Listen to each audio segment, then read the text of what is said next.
Dive into the heart of crime with Foul Play Crime Series. Immerse yourself in the most perplexing cases where each twist and turn is more baffling than the last. With riveting storytelling and detailed analysis, Foul Play brings the unsolved and unexplained to life, captivating your imagination. Listen to Foul Play Crime Series now, where every story is a puzzle waiting to be solved.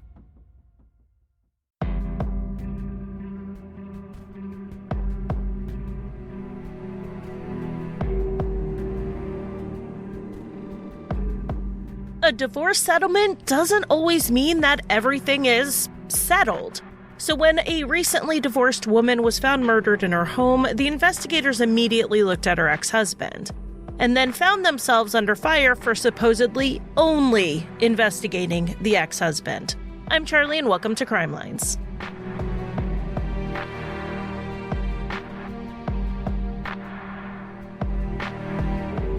Hello and welcome to this week's episode. As promised a few weeks ago at this point, this is that complicated case that I talked about that did not have forensic evidence. Though the police zeroed in on their suspect quickly, he says he's innocent, and that's the whole problem, that the investigators got tunnel vision from the start. This episode is going to be a two-parter. I asked on social media if people prefer one very long episode or two-parters, and it was pretty split. Production-wise, it's a lot easier on me to break it up, so that's what we're going to do. I totally understand if you just wait until next week to listen to both parts back to back. Honestly, that's what I usually do when I listen to other podcasts that do two-parters. I'm kind of in the camp of just liking one very long episode, but being on this end of things and seeing what goes into creating an episode beyond just researching and writing it, I definitely understand why people split them up. Next week is the second week of the month, which is usually my week off, so the two-parter will just come out then. If you're on Patreon or Apple subscriptions, I will have the second part out to you as soon as I can get it done. All of my sources are linked in the show notes and on my website where I post timelines. But one source I do want to shout out at the top is the book, Then No One Can Have Her by Caitlin Rother. While I was able to get a lot of information from legal documents, the newspaper archives, and television interviews like on Dateline and 48 Hours, this book, Then No One Can Have Her, had a lot of little details, particularly in regards to the timeline, which will prove to be very important in understanding this case. I'm going to leave a link to where you can get the book in the show notes, because even if you listen to my two parts on this, the author did extensive interviews with friends of the people involved in this case, and that book gets into a way more detail than we will hear. It's a much deeper look at the relationships of the various people involved, which is so important, and then the legal wrangling is always interesting. I am covering this case on the podcast because I think all disputed cases like this one need to have a look at them. And not to say something too controversial, but if Scott Peterson can have his case looked at 100 times, then others deserve the same awareness of their claims of innocence and of police tunnel vision. So we're going to go ahead and get started with Virginia Carol Kennedy, who was born in July of 1954. She grew up in Nashville with her brother John, who was just 2 years older than her. She was a determined and strong-willed child, and she was still pretty little when she decided she was going to drop her first name, Virginia, and go by her middle name, Carol, instead. In school, Carol excelled both academically and socially. She was well-liked by students and teachers, and in her teen years, she began modeling. While that was fun at first, once it became more like a chore, Carol's interest in it waned. She was very active, and spending half a day or more at a photo shoot just wasn't fun for her. After Carol finished high school in 1972, she went to Peabody College to pursue a degree in education. She met her first husband while there, and they married in 1975, but it was a short-lived marriage. After about a year and a half, they split. It was an amicable split, but without children, they just went their separate ways. Carol then bounced around a bit, eventually working to become a yoga teacher. She was living back in Tennessee when she took a trip to New York and met Stephen DeMacher. These two hit it off immediately. They had a lot of similar interests, particularly with outdoor activities. Steve was more into these things at first, but Carol picked up pretty much anything Steve introduced her to, and that included trail running, skiing, rock climbing, kayaking, pretty much anything. The two went ahead and had a long-distance relationship for a short period of time. They would go away together when they could, but after a few months, Carol decided to move to upstate New York to be with Steve. It would have been harder for him to move since he was in a doctoral program at the University of Rochester, getting his doctorate of education. When Carol moved up there, she ended up enrolling in a master's program, and they lived together for a short time before they were engaged, and soon enough, in October of 1982, Steve and Carol married in his parents' backyard. And when I say backyard, this house backed up to Lake Ontario. So just imagine those big old trees of upstate New York while overlooking a lake. And it's the kind of place people pay good money to rent as a wedding venue. They were lucky Steve's parents, who were incredibly successful professionals themselves, lived in such a place. The two then moved into his parents' guest house while they finished their degree programs, which was really helpful because Steve was the oldest of 9 children. So not only did this arrangement help Steve and Carol make ends meet as they were getting started, it was also very helpful for Steve's parents to have 2 extra sets of hands around with these kids. And thankfully, Carol fit in well with the big family as she was warm and loving just like them, and it turned out to be a really good situation for all of them. After they finished their degrees, Steve and Carol made a major change. They left New York for Ojai, California. They stayed there for a little while, but in 1986, they moved back across the country and settled in Lincoln, Vermont, where they had a piece of property. They built an A-frame house there and had their first daughter, Katie, at home with the help of a midwife in 1988. When their baby was a few months old, Carol and Steve put their Vermont house on the market and moved across the country, again, to Prescott, Arizona. Steve had done his undergraduate work at Prescott College and took a job as a sociology professor there. The following year, Carol also joined the faculty as a psychology professor, and in 1990, Steve was promoted to dean. Carol was very popular, and students would always tell others to make sure they got into one of her classes. And they all tried. Carol's classes would fill up quickly during enrollment. Now, Steve, he was not unpopular at the school, but he was less universally well-liked. He was charismatic in that way that left some people liking him and others wondering what his angle was. They saw his charm more like manipulation. Whether that was truly what he was doing or just their perception is up for debate. In 1991, Carol and Steve found out that they were pregnant again, and in April, they met with a midwife to plan another birth. According to Carol's best friend, Carol found out that Steve and the midwife, who was separated from her husband, were having an affair. This was definitely not Steve's first affair, according to what his friend told the author of Then No One Can Have Her, but it was, as far as anyone can tell, the first one Carol found out about. Though people who were friends with Carol and Steve consistently remembered learning about the affair while Carol was pregnant, the midwife later said that the affair did not start until several months after Steve and Carol's daughter Charlotte was born in October of 1991. I don't know whether people are misremembering or someone is changing the order of things to make it look better or worse depending on their perspective. In spite of the affair, Carol and Steve decided to continue to work on their marriage, and in April 1992, they bought land near Granite Mountain on the outskirts of Prescott. They first built a small home to live in while work on their 4-bedroom, 4-bath dream house was completed. This family was a tight-knit unit, and Carol and Steve would take the girls on a lot of their outdoor adventures. And that was in spite of Steve's philandering, which didn't stop. The affair with the midwife wasn't the first or the last, and it wouldn't be the last one Carol would hear about. There were affairs that were confirmed to her, either because she caught him or he confessed, and there were ones that were rumored about, like the accusations he slept with students who worked for the family as babysitters. Steve ended up leaving Prescott College and education altogether in 1995 when he resigned as dean and got a job as an investment banker. His earning potential exploded in the private sector. After starting in investments, Steve brought on an assistant named Barb who helped grow his business.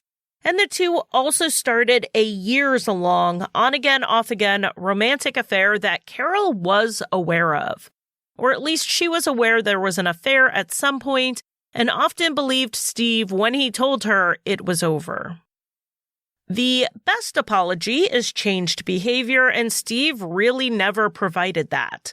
But Carol accepted his apologies again and again regardless.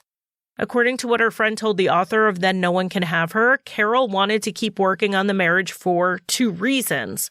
For one, she very strongly believed in the concept of soulmates, and she said that she was Steve's and he was hers. And the second reason was that she viewed Steve's cheating as an addiction, a sex addiction, and she thought it was her role to help him. Sex addiction, which is also called hypersexuality, is like gambling in that it is a compulsive disorder. Like other compulsive disorders, it seems Carol believed that this was something Steve couldn't control without help and support. This combination of believing they were soulmates and believing it was her job to help Steve with his addiction is the recipe for codependence. Go to a single support group meeting for those with addiction in their families like Al-Anon or Nar-Anon, and you're going to hear the same story. Believing your role in the relationship is to help someone with an addiction, it's not a great place to be in. And if you are in that spot, I do encourage that you seek support for yourself. Carol, with her background in psychology, definitely saw the benefits of therapy for both of them.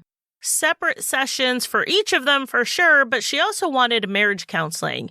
And she suggested rehab for Steve's sex addiction, but he resisted any type of intensive program like that would be.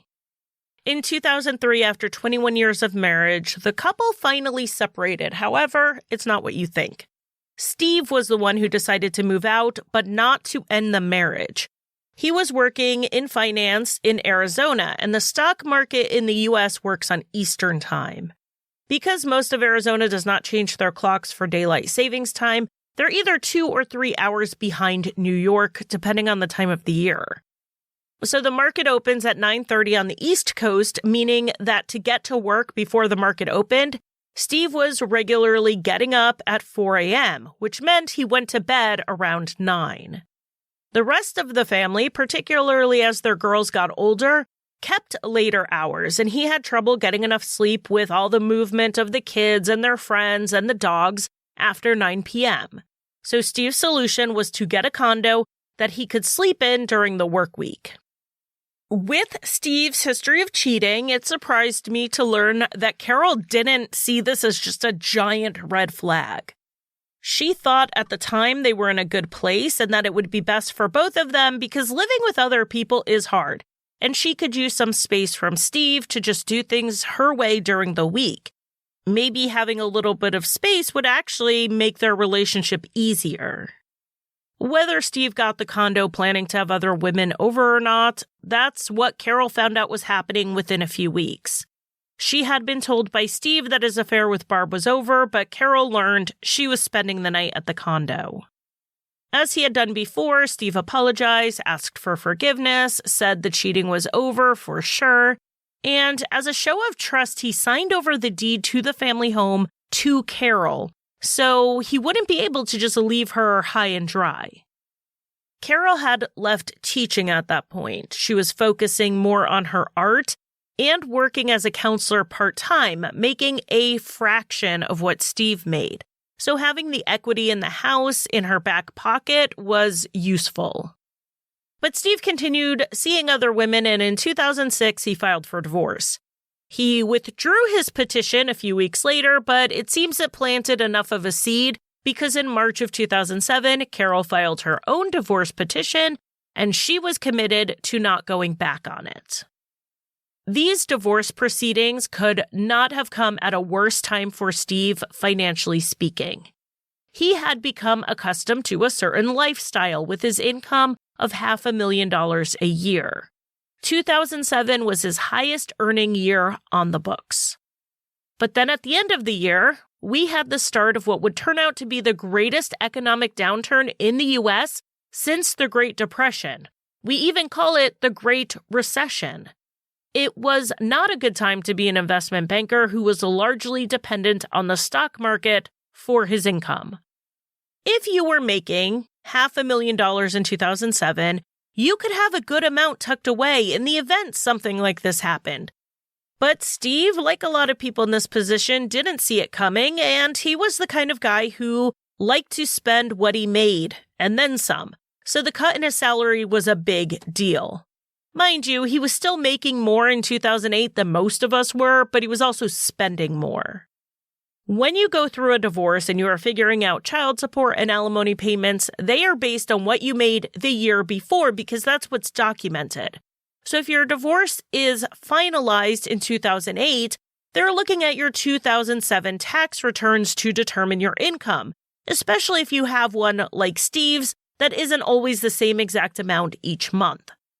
If you suddenly have a pay cut in 2008, it won't necessarily be factored in at the time of the divorce. While this divorce was pending, Steve was covering the bills for both households, his condo and the house, which was stretching him thin. He also had bills like for their daughter who was in private school, healthcare costs, cars, car insurance, and so on. Not only was Steve running up credit card debt to make ends meet, he was borrowing 5-figure sums from his parents every couple of months. Steve complained to Carol that it was her fault things were so rough, given that she had a low-paying job working part-time as a counselor for women overcoming addiction, and then she also worked 1 day a week in the monoprinting art lab. Printing had become a passion of hers, almost like a therapy, so the job was a good fit even if it wasn't bringing in much money. She didn't need a large income during the marriage because Steve earned so much. But Steve thought that if Carol got a job at the higher end of her salary potential like he had, she could support herself and then he could focus on paying bills just for him and their daughters. Carol, however, had been keeping an eye on the expenses and she thought the real issue was with Steve. He was bringing in just under $13,000 a month. That was his take-home pay. Adjusted for inflation, that would be about $18,000 a month today. And that was to support a family of 4 who admittedly have 2 separate households. It really should have been enough to get by. But Steve's outgoing money was double what he was taking in, so where was this additional money going? A good chunk of it was paying for stays at upscale hotels and resorts when Steve traveled, even when he just had to go down to Phoenix for business. Phoenix is less than 2 hours away from Prescott, so while I'm sure it was convenient to stay there for the week or however long he had to be down there, there are people who make 2-hour one-way commutes daily, often because they can't afford to live closer to work. But it's understandable if Steve didn't want to commute that much, but he could have stayed in a nice, regular hotel for the cost of one night at the fancier places.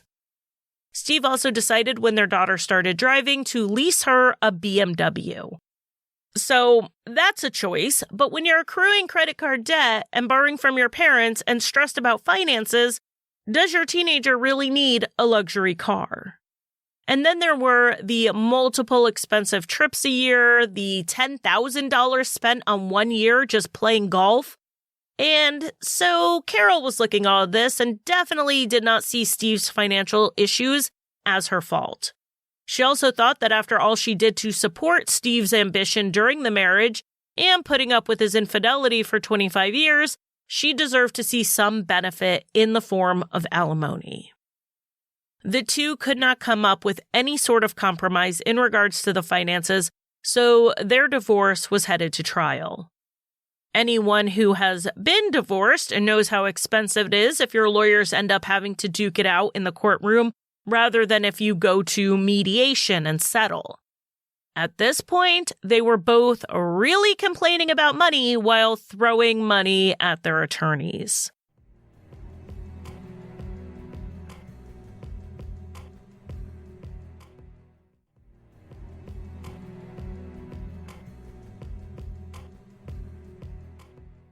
In late May of 2008, right before the trial, the two started making small concessions and stipulations, which then broke the stalemate. The one time I was called for jury duty, the judge told us this was common. We sat there all morning while the two sides ended up settling at the 11th hour. He said sometimes the reality of trial hits, and those involved know that they will no longer have any control over what the outcome is. That pressure is enough to get both sides to start really prioritizing what they wanted to walk away with, and that can often open up a conversation. Steve and Carol hammered out a deal to split up the variety of debts and assets. Carol got the house and a chunk of Steve's 401k, but she did have to pay the penalties for early withdrawal and the taxes on that amount. She also took on about $65,000 in debt, which would also take a huge chunk from that 401k payout. Because Carol got the house, she also took all the responsibilities for the mortgages.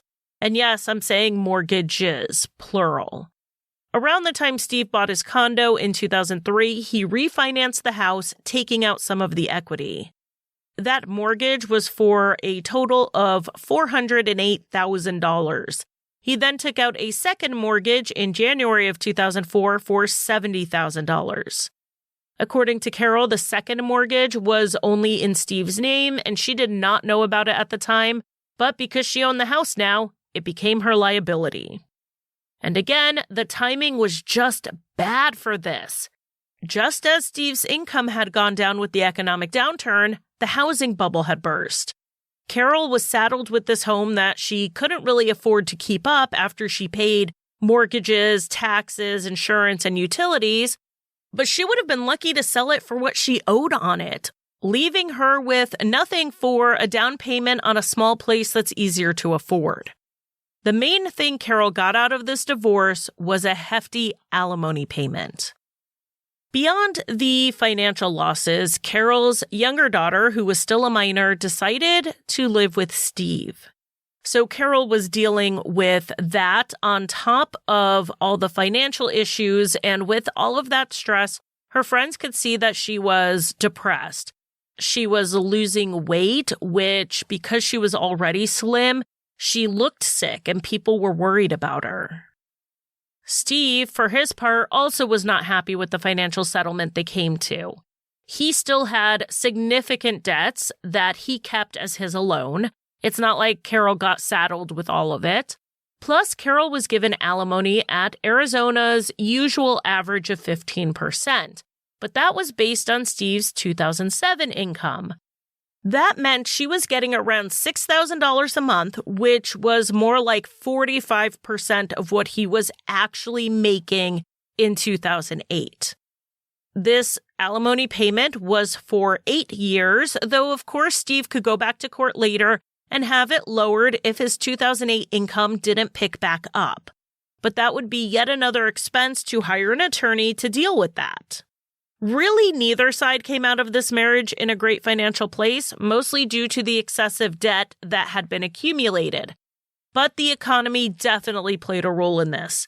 And at this point, Carol was 52 and Steve was 54. My husband and I are still in our 40s for the next few years at least, and I cannot imagine having to financially start over now. So much of what we have and can do is because we built a financial foundation. Carol Kennedy and Steve DeMacher were in their 50s, and they didn't have a financial foundation. They had like a financial sub-basement they had to dig themselves out of first. Because both ended up in a rough financial place, neither were happy, and the divorce was settled for mere days when the arguing started back up. On June 2nd, 2008, Steve emailed Carol saying he was not happy with the settlement, seeing as he would be writing her a large check monthly for 8 years, and he still had to pay off the portion of debt that he took on. Meanwhile, Carol was the one, according to Steve, to claim to have been mistreated in the divorce. On June 14th, Steve emailed again and said that he was in a worse financial condition than Carol was, and he would be for years while Carol got to start over with a clean slate. Claiming what Carol got out of this divorce was a clean slate isn't exactly true, but even if it was, a financial clean slate in your early 50s isn't a good thing. I mean, it was better than the debt Steve was in, and he pointed that out, saying that he was paying not just this alimony, but also having to put money away for their daughter's college. I can't imagine how it would feel to believe you got a terrible deal in a divorce settlement. But these emails were pointless here because, to be blunt, his finances weren't Carol's problem anymore. They were divorced. That's the whole point of getting divorced. If either of them wanted a better deal, they needed to go back to court. And if they wanted their finances to be a joint issue, they needed to get back together. Which, interestingly enough, is what Carol told her friends Steve started talking about. It started in late June, about a month after the divorce was final. Their oldest daughter, Katie, was leaving to spend her summer abroad. She was first heading to Europe before then going to South Africa to take courses at the University of Cape Town and learning about apartheid. That was going to be followed by a trip to a child soldier rehabilitation center in Uganda. And I know that seems like unnecessary detail about our itinerary, but in this episode, we are discussing all of the things that were wrong in the DeMacher-Kennedy marriage. And I just wanted to highlight that in spite of all of that, they did raise amazing children together. In support of Katie with her new adventure, Steve and Carol took her and her younger sister out to dinner together and then saw her off at the airport with nothing but love and support, putting all of their other issues to the side for her sake. While at the airport, Steve asked Carol if she wanted to go out and get coffee together at some point. When Carol told her mother about this invitation, she told Carol not to go. She thought it was going to be an attempt by Steve to manipulate Carol into something. But Carol went anyway, and Steve said something that surprised her. He suggested they start making moves towards reconciliation, not jump right back into being married again or living together, but start small with going on dates and just see where it went. Now, the ink was barely dry on the divorce decree, and he was talking about getting back together. Carol, at this point, did have a boyfriend, but it was a new relationship. They met in April of 2008 while this man was living in Arizona. But he split his time between Arizona and Maine, so they only saw each other for about a month while he was in the state, and then he headed back to Maine for the summer. They continued to talk, and Carol had plans to fly to Maine on July 12th to spend some time with him. But it wasn't really her boyfriend that held her back, but rather Steve's girlfriends.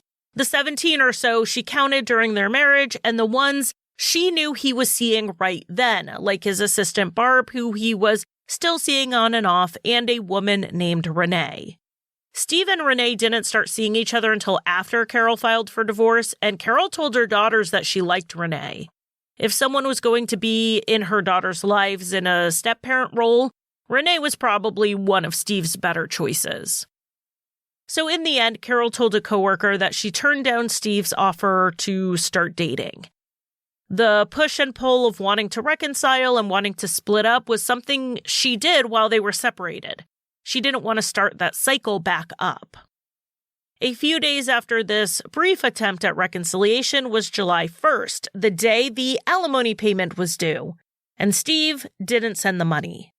When Carol asked him about it, he said he didn't send it because Carol owed him around $8,000. He deducted the alimony payment from that debt and wanted her to pay him the difference. The timing of this, right on the heels of his request for a reconciliation, makes me wonder if Steve was trying to reconcile just to get out of making this payment. Carol didn't believe she owed Steve this money that he claimed, and she believed he was just trying to get out of paying her. But she needed that money. She needed it to make the mortgage payments. And this month was only the second month he had to make that alimony payment. So was it going to be like that every month where Steve found things to deduct from the check? Thinking about this being a monthly argument for the next 8 years would have just been more stress when Carol was already so stressed out. So Carol and Steve had a bit of an email back and forth about this money, but their text messages were about other things entirely. On July 2nd, Carol was at work, and over the course of the day, she and Steve exchanged some texts about logistical things like Katie's car. While she was away, they were going to park it at Steve's place, but it was currently at Carol's house at the moment, and Carol told Steve he could come by that evening to pick up the car. He never replied to confirm whether he was going to or not. Around 4:30, Carol closed up the office and headed home, stopping to buy a salad at the grocery store on her way there. When Carol got home, she checked her email, and at 6:30, she replied to Steve's assertion that she owed him just over $2,000, telling him that his information was incorrect. Carol then left to go on a trail run along the ranch land behind the house. There's a bit of a path in that area that the residents used for things like trail running and even riding their horses. We know she went for this run because she stopped to talk to some neighbors while she was out, and it's estimated she went for about 3 miles. According to those who knew Carol, it was common for her to leave the side door unlocked when she would go out for a run because she was usually only gone about 30 minutes, and the house was out of the way a bit. It's the sort of area that feels safe from intrusion. At 7:06, Carol texted Steve and said he never replied about whether he was coming to get Katie's car or not, and he didn't respond to this text. At 7:12, Carol texted with Charlotte back and forth a few times, just chatting about a new job Charlotte had. At 7:27, Carol texted Steve again, this time asking about shipping Katie some items she wanted with her, and he still didn't respond. At 7:36, Carol called her mother Ruth, who lived in Nashville, and Carol called on her landline.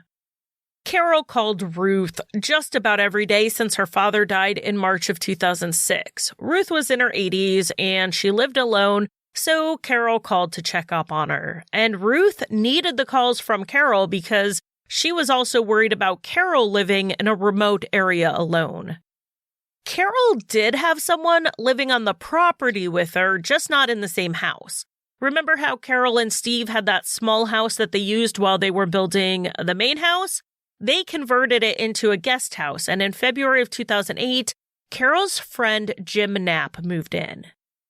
And they were just friends. Jim had gone through a divorce and he was dealing with some medical issues, as well as some failed business plans, and he needed somewhere to live.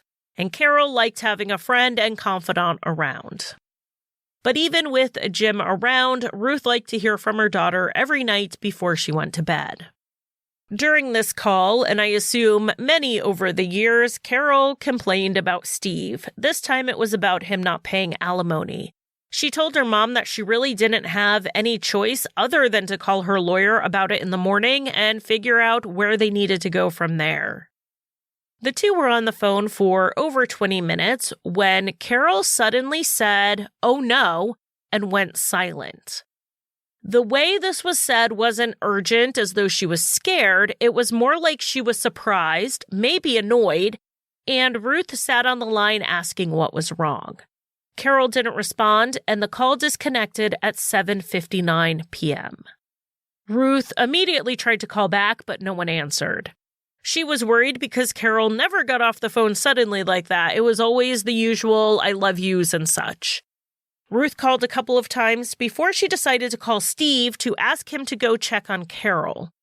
Everyone else in the family was so far away, he was the only one she could think of. Steve was not home at his condo at the time she called, but his daughter Charlotte was. She did hear the phone ring, but She let it go to voicemail as she was in the middle of doing something. Ruth then thought of Jim, the man renting the guest house, but she didn't have his number, so she called directory assistants to get it. They told her they did not have a listing for him, and that turned out to be because the guest house didn't actually have its own phone. With nowhere else to turn, Ruth called the sheriff and asked for a wellness check. Ruth said on the call that Carol screamed, "Oh no," but then later said she misspoke because of her own anxiety and worry. It was more like an annoyed or a dismayed, "Oh no." A deputy was dispatched to the house and he arrived at 8:52 p.m., which would have been nearly an hour since the phone went dead. The deputy first did a walk around the perimeter of the house, finding that the front door was locked and there were no signs of a break-in. He also checked the perimeter of the guest house and found that the front door of that was unlocked, but he quickly realized no one was there and went back to the main house.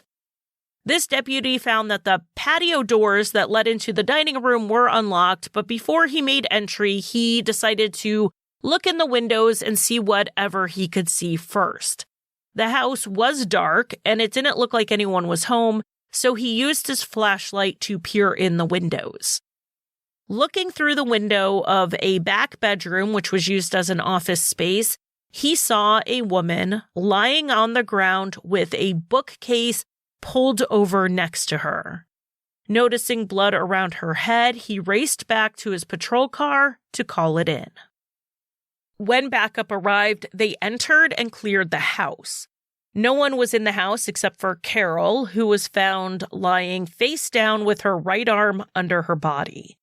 There was a wooden ladder leaning against the wall that was used to access a loft area, and the bookshelf had been pulled down.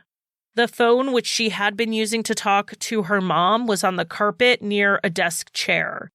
There was blood on the desk, and at first glance, it looked like Carol had been climbing the ladder while talking to her mom and fell, hitting her head, possibly on the desk on her way down, and taking the bookcase with her. But a closer look at the scene showed that things were not what they seemed, starting with that ladder. It was upside down, meaning the rungs were facing the wrong way. Carol would not have climbed a ladder with the rungs angled into her foot. Beyond that, there was blood on the door behind the ladder, meaning the ladder was not in that position when Carol was injured. The bookcase also had blood spatter on it that it wouldn't have had in the position it was found. It was knocked over after Carol had been injured, and there was a smear of blood on the carpet indicating that Carol's body had been moved. This scene had been staged, poorly staged, but staged nonetheless.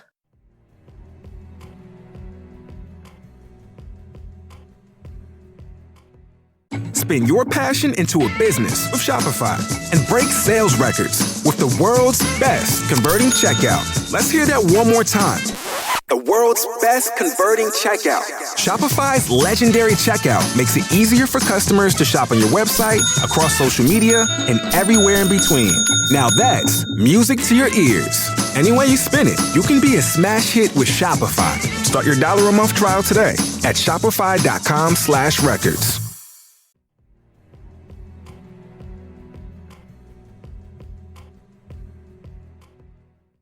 Not long after backup arrived on the scene, Jim Knapp drove up.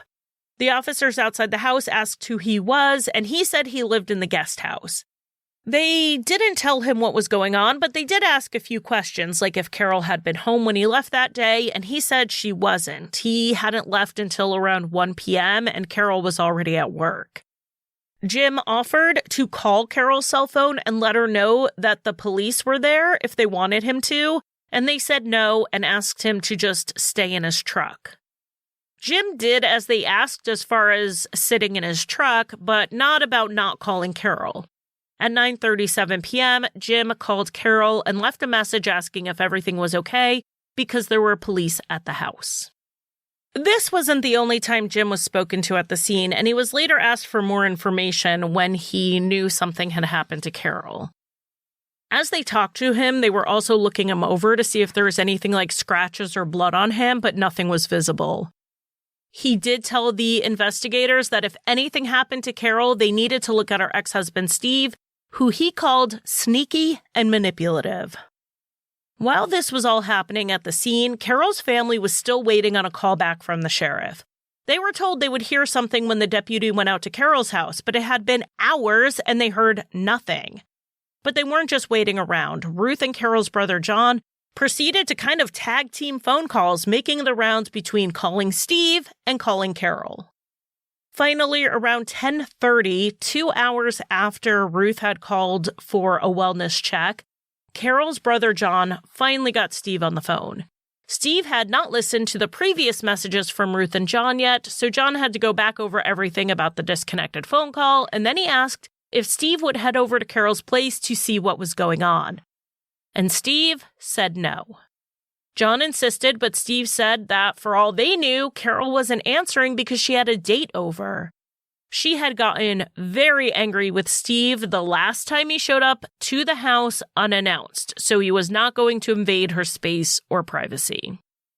Steve did call and text Carol at 10:35 when he hung up with John. His voicemail and text said essentially the same thing. People were worried about her and she needed to call someone and let them know she was okay. Steve then asked his daughter Charlotte if she had spoken with her mom that evening since her family in Nashville was having trouble reaching her. Charlotte said they had texted back and forth a little bit, but it was around 7:30 and they had not spoken since then. At 10:48, Charlotte texted her mom, and then around 11, when she hadn't gotten a text back, she called Carol and got no answer. Charlotte was worried at this point because it was definitely not like Carol not to respond to her texts and phone calls. She and her boyfriend Jake called around to area hospitals to see if Carol had been brought to the ER or something, but no one had any information for them. Charlotte also suggested that Steve go over and check on Carol, but he said the same thing he had told Carol's brother. It was overstepping. But Charlotte could go with Jake and just see what was happening. Charlotte was nervous to do this, as any 16-year-old would be, so Steve told her to call him when she pulled into the neighborhood so that he could be on the phone with her. He also told her not to go inside, particularly if it was dark or there was some strange car in the driveway or anything like that.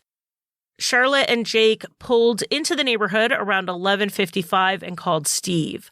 As they got closer to the house, they reported to Steve what they saw, flashing police lights.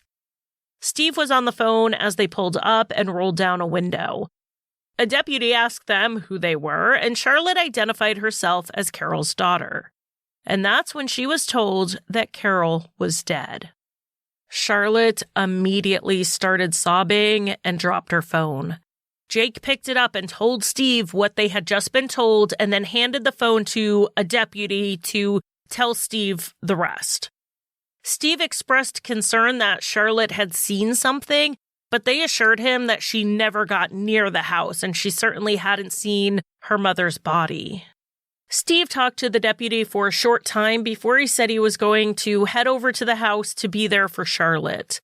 He called his girlfriend Renee and told her what happened and asked if she could come with him, but she couldn't because she was babysitting her grandson.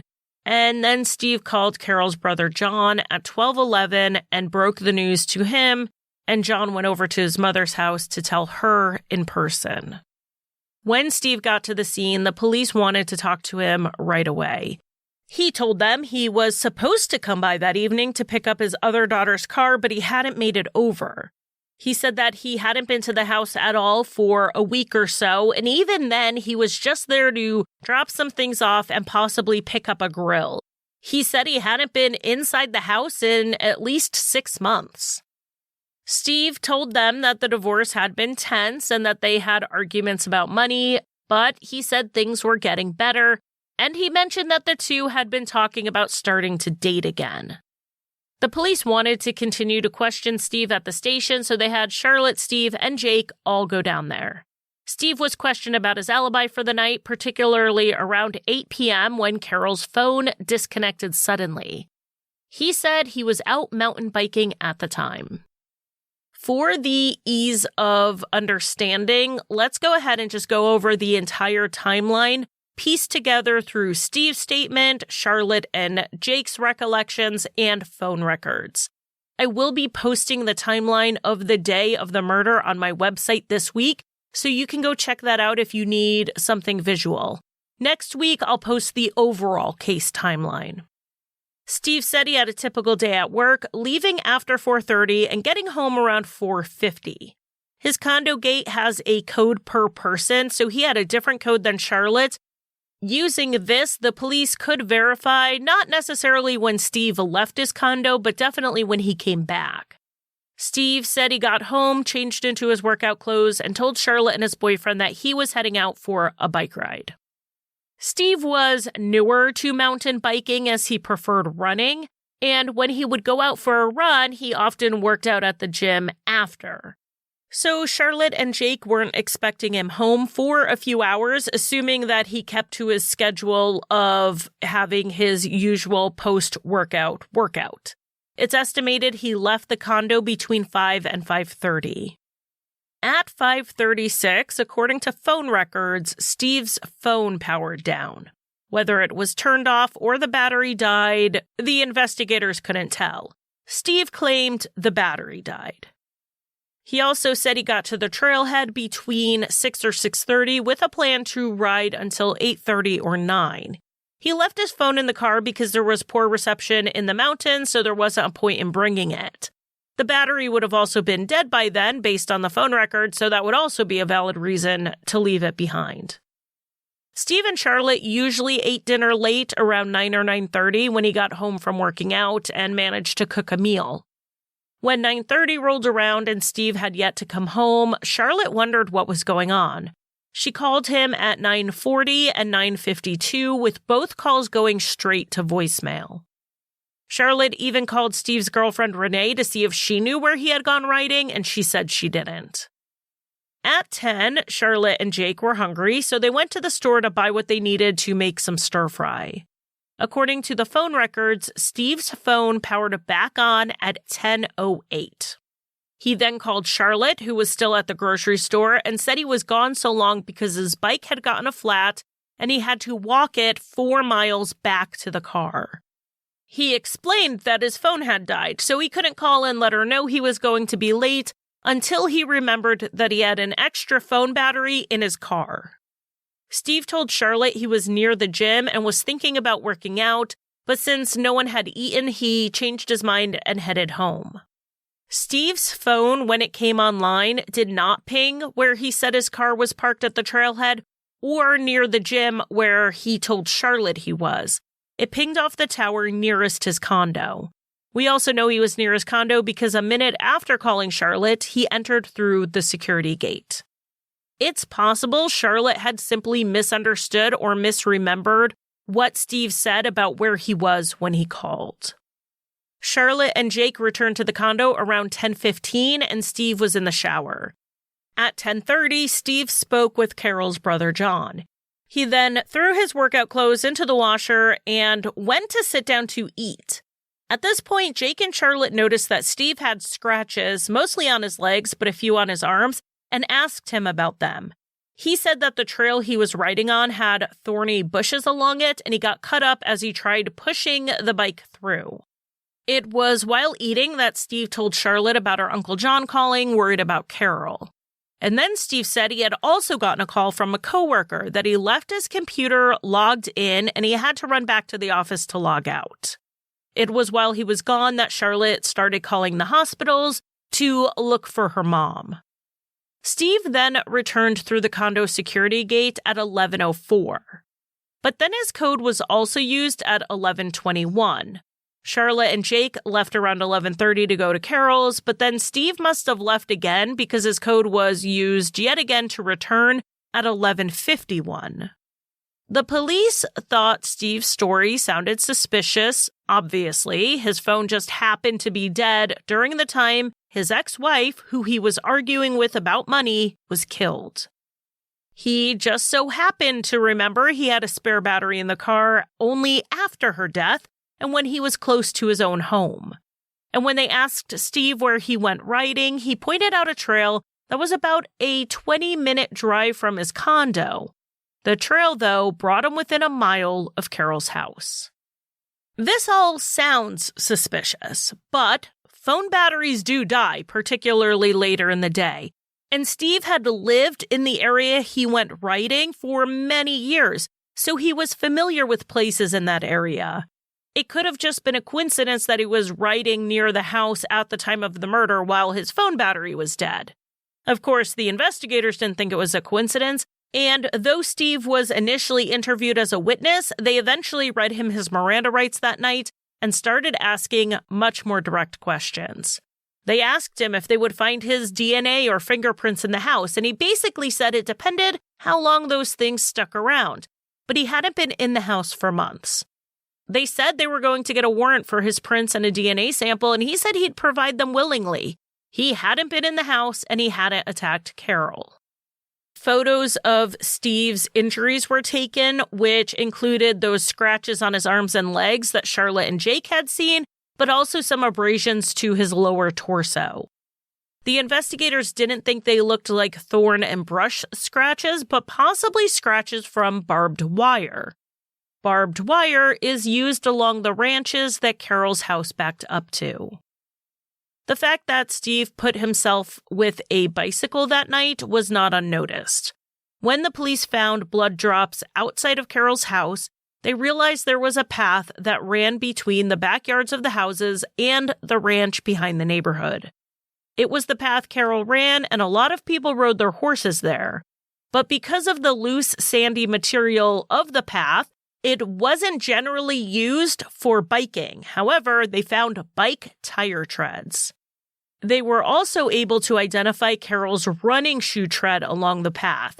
They could see her outgoing prints and her incoming ones. On top of an outgoing print was a second print of a different pattern, and this shoe was pointing towards her house.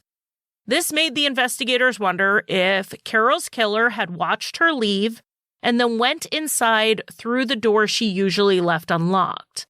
The attacker would have been lying in wait while she was on the phone with her mom.